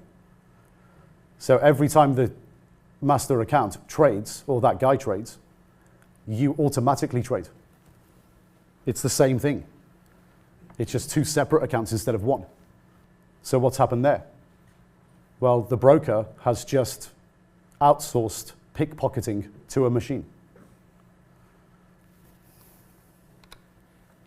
What about social trading? You've seen them, all these platforms where you go online and you see all these guys in weird places around the world with nicknames. Forex Master 179 was up 100% last week, based in Kazakhstan. The new master trader we're promoting on the platform. What's he done? He's turned $100 into $200. And you're about to give them 5, 10, 15, 25, 100 grand. They're never going to be able to manage that money. They've got lucky. Because they never advertise how much money they're actually managing, or very rarely. But something that's very, very, very rarely advertised, and no one really knows the real truth about it, unless you're inside the industry. 80% of their profiles are fake. The people don't even exist. They've created fake profiles, and the social trading platform is the brokerage platform. They own it. Or, if they don't own it, they have an IB agreement with the brokerage platform. So what are you doing? Well, you're just doing the previous example. The broker has set up an algorithm that fires off signals through certain accounts, and you've set up a sub-account under a master account. That's all you've done. And then you're automatically copying the trades of that person that doesn't exist. And all these guys get away with it because they're regulated in places like Cyprus and Malta, which are in the EU, but they can actually passport their regulation into London. So they end up with FCA regulation when they really shouldn't. And the regulators have actually started coming down really hard on them in the last few years. And there's been multiple investigations into the social trading platform sites. And they've actually found that 80% of them are fake profiles. So all the owners of these platforms for the last 2 years have actually been looking for an exit at favorable prices. And yours truly was offered one of them for £10 million. So we decided to send in a couple of people to do some due diligence, and confirmed 2 weeks later, 80% of the profiles are fake. Well done. You've just been duped again. IB contracts or brokers. Online forums. Do you think online forums were built for your benefit? So you can go on and chat to some guys who you don't even know about stocks, Forex, commodities? They're not built for your benefit. A lot of the profiles are, again, fake. And the forum owners, the companies that own them, are actually incentivized by IB agreements. Try clicking on the broker ads on the right-hand side of the screen. See what happens. New window opens, URL. Check the URL, what it says. It's an affiliate program. And they have an IB agreement with the broker that's advertising on their platform. We've downloaded many of the company's accounts to forensically go through them to see where they make their money and how they make their money. Because we see the URL links as affiliate links, and we know they're getting paid by the broker in commission. So you go on to Company's House, download the last year's accounts, the accounts before. How do they make their money? Mostly through marketing and advertising. And what is marketing and advertising revenue? It's brokers paying rebates on IB agreements. You need to understand how the industry works. So what's going to happen when you go on an online forum? Well, the online forums are in direct competition with trading educators. So what's their narrative? All education is crap. Well, of course, most of it is, because most trading educators have IB agreements where they get a percentage rebate. But there are real players in the vast minority, and we're one of them. But what are they going to push on their platform? They're going to diss all educators, and they're going to diss brokers that are not advertising with them. And they're going to push you with the inversion narrative, and they're going to promote forums that promote the inversion narrative and send you and push you towards the brokers. They'll even set up fake profiles themselves, and they'll call themselves, for example, veterans, as having been on the forum for 10 years and added lots of content to the forum that other accounts that are fake respect. So they're basically sock puppets. And they'll push you towards the brokers. So you think you're talking to a guy that's got a reputation that's good. It's a guy working at the forum. You need to be very, very suspicious of how all these guys work. There's huge conflicts of interest everywhere. So consider what you've been shown today. Just think about everything, how everything works.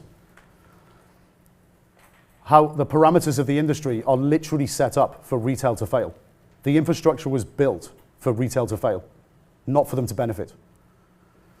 How hedge funds, pension funds, and investment banks are the largest payers of exchange fees.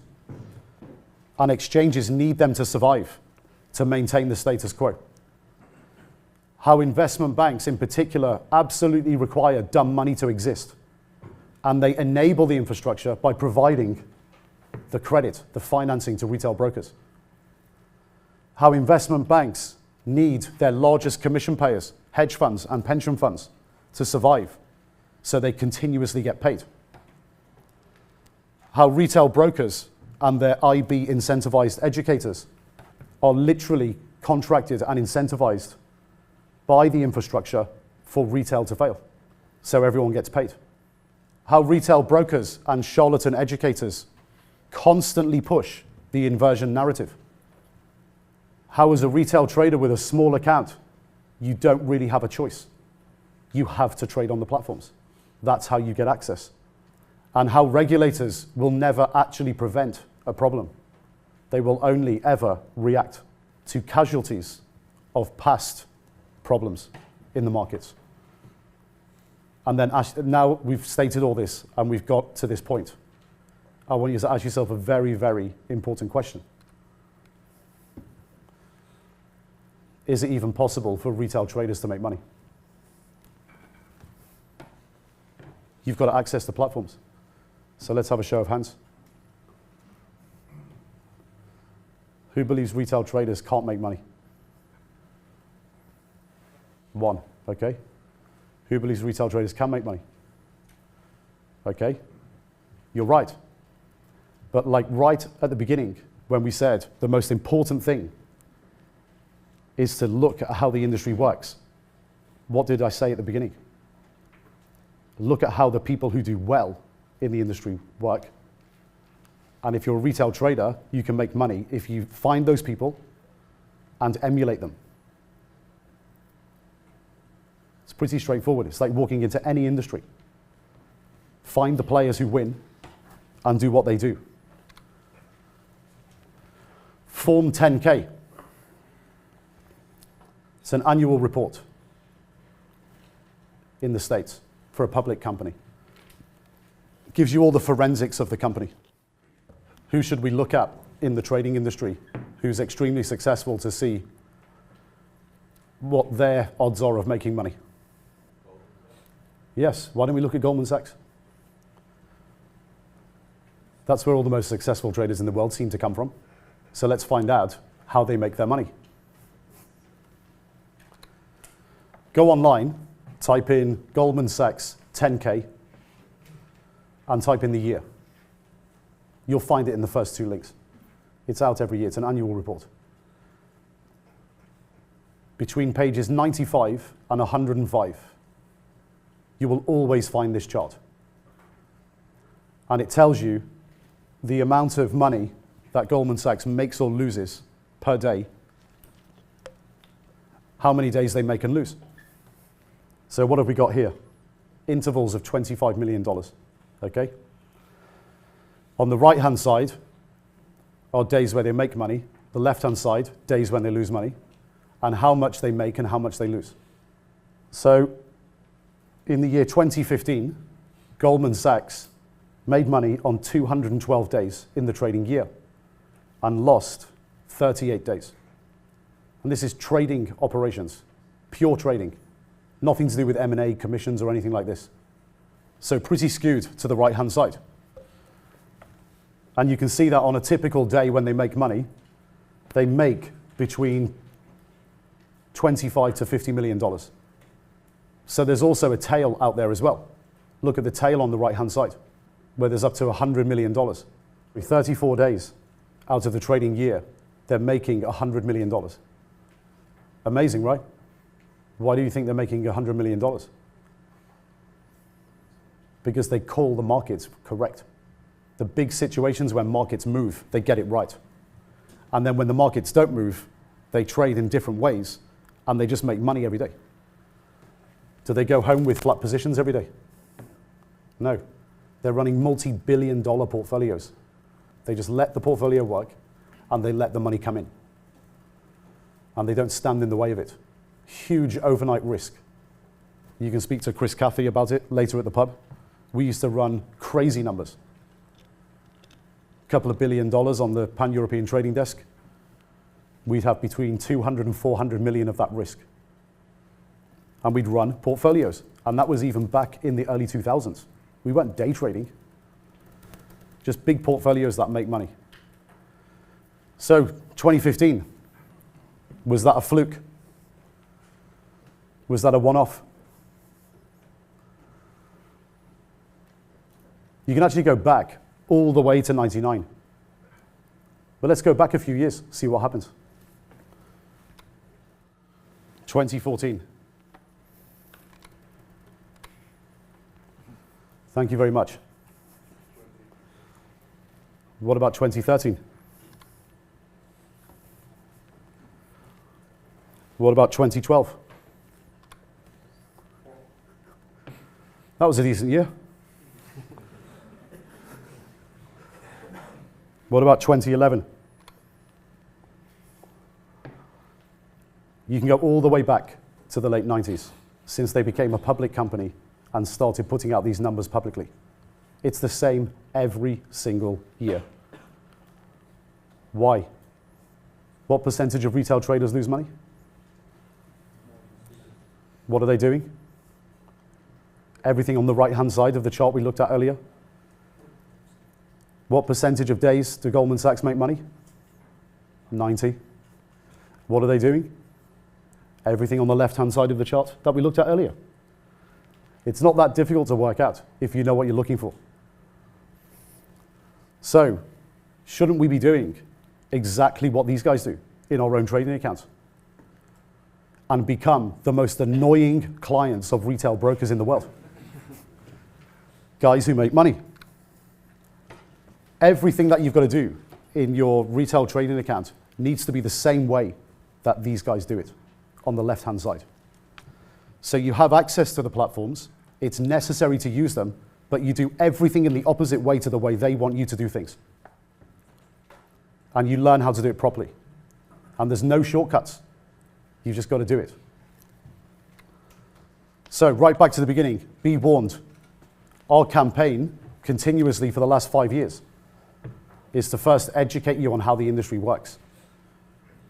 So you don't make the stupid mistakes that everyone else makes. That's what you got today. The next stage is to educate you on how to actually make money. So how you actually emulate professional traders who are real professional traders who have got the experience, been there, done it, and have made a lot of money and continue to make money. You've just got to go straight to the source. So you've got to be woke. And I hope this has woken you up. Because the reality is if you don't go down this path, you will go down the other path. And you will blow up. And we don't mind. We'll be around next year, the year after, year later. You'll just come back. But it'll cost you a lot of money to learn the lesson. If you haven't learned it already. I guarantee you there's people in this room that have learned it already. Most retail traders in the US lose $20,000, $30,000 before they decide trading is not for them. But they never get woke. They never find out the real reason. And the real reason is the stuff you've seen today. You've got to go straight to the source. So just don't waste years of your life. It's no skin off our nose if you do. We'll still be here. So here's our general website. We've got a new website, itpm.com. You can sign up for free seminars around the world, /seminars. If you want to go straight to the online education, go to itpm.com/education. We've got 2 programs. All the information's there online. We've got mentoring programs direct with our trading mentors, and all the guys are hired on very strict requirements. They have to have been professional traders for years and made significant money. And they have to prove it. Trading accounts, IB agreements, itpm.com, trading accounts. And if you've got any further questions, go to the FAQ section. Check all those questions. If you have any further questions, after you've seen the FAQs and the answers, send us a message through the website, through contact form. And we have 2 acronyms at the Institute, which I'll leave you with. GTFOH and DFIU.